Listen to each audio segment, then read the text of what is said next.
Hello everyone, today I'm going to make a recipe of these chicken drumsticks. I'm going to air fry them, put them in the air fryer, and I'm going to show you how I usually make them with the sauce. And this video is going to be in Maltese. I'm going to explain everything in Maltese, and I will write the ingredients in Maltese and in English. So those who are following me to learn Maltese. This way you will get used more to the Maltese language, because the more you hear it, the more you learn. So I will be making these recipes in Maltese, talking in Maltese, and I will put the ingredients in Maltese and in English. L-ewwel ħanibdew nimmarinaw il-koxox. Is-saqajn tat-tiġiġ. U ħanibda tfajt naqa' ketchup. L-ewwel li bdejt tfajt naqa' ketchup ġo platt. Issa ħanitfa' ftit bżar, nżid ftit bżar, ftit paprika. Se nagħmel ftit żejt, mhux ħafna, ftit żejt. Daqshekk. Ħanżid ftit ilma.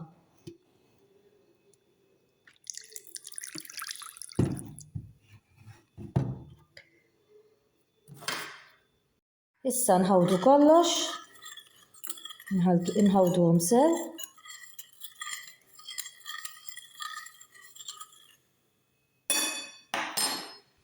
U nagħmlu s-saqajn tat-tiġiġ hekk, nħalluhom hemm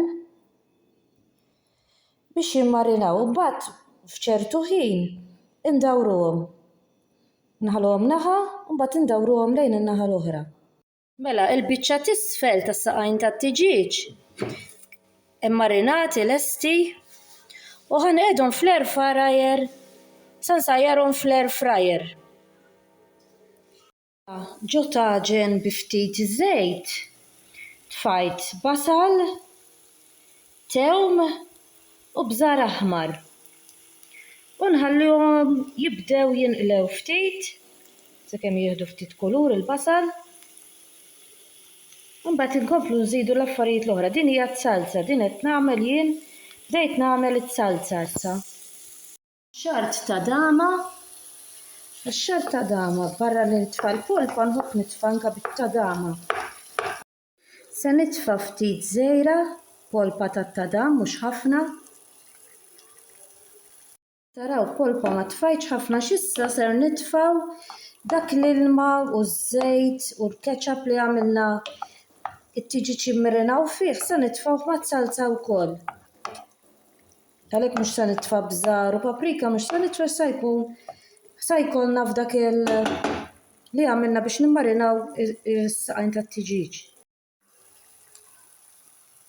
Issa se nitfa' dak li mmarinajna t-tiġiġ bih u nħallu s-salsa biex tħalluha ssir hekk mikxufa tkompli ssir bil-mod. Ħaniċċekkjaw kif qed taraw bdew isiru il-koxox, issa minn hawn ftit ieħor neqlibhom għan-naħa l-oħra biex ikomplu jsiru min-naħa l-oħra. Nħallihom isiru.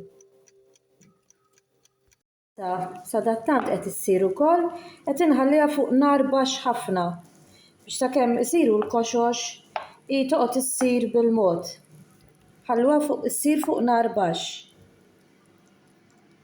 Taraw il-koxox tajtilhom biċċiet kif qed taraw hawnhekk.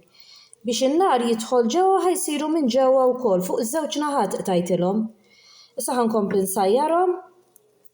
Mela it-salsa lesta, tfejta.